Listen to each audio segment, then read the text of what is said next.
Chers frères et sœurs dans le Christ, la paix du Christ.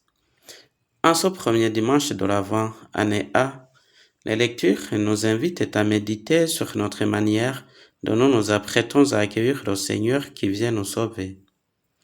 Dans la première lecture, le prophète Isaïe nous rappelle que la promotion de la paix et la vie de sainteté sont les premiers pas à faire alors que nous attendons cette venue du Sauveur. Lorsque la paix règne dans le monde, le cœur se réjouit beaucoup et se retrouve dans un état parfait de confiance dans le Seigneur et Sauveur. D'ailleurs, le psalmiste souligne que notre façon de vivre doit être enracinée dans la confiance que nous avons dans le Seigneur. Ainsi, nous restons toujours dans une communion totale avec le Seigneur et nos actes deviennent témoins de notre fidélité à la loi de Dieu.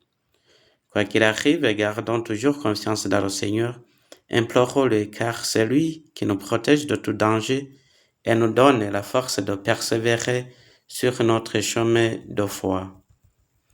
Dans la deuxième lecture, Paul invite à un renouvellement spirituel, se vêtir des habits appropriés à accueillir le salut, se déshabiller de toutes sortes de vêtements sales, c'est-à-dire laisser de côté les actes de ténèbres et s'équiper de vêtements propres qui sont les actes de lumière et tout ce qui est en rapport avec la volonté de Dieu, dont les signes visibles sont l'humilité et la fidélité à Dieu, lui qui protège l'âme contre toutes sortes de tentations pouvant surgir à tout moment. L'Évangile revient sur notre manière de vivre aujourd'hui. Notre époque est semblable à celle de Noé. Les gens ne se soucient pas du salut de leur âme. Tout ce qui leur intéresse, c'est le bonheur éphémère dans cette vie non éternelle. Dans cet évangile, Jésus rappelle que la venue du Fils de l'homme est imprévisible, mais nous montre cependant ce qu'il faut faire pour nous rendre prêts à bénéficier ce bonheur éternel qu'il nous apporte.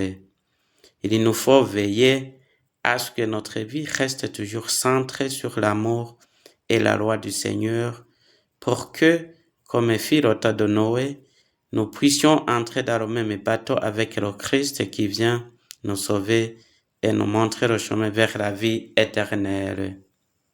Chers frères et sœurs, prions donc pour que notre façon de vivre soit un signe manifeste de notre engagement dans la préparation de la venue du Seigneur, en propageant l'amour de Dieu partout et en étant le reflet de la lumière de Christ qui éclaire au fond de nos cœurs, car c'est ainsi que notre âme demeure toujours prête à le rencontrer et cheminer avec lui. Amen.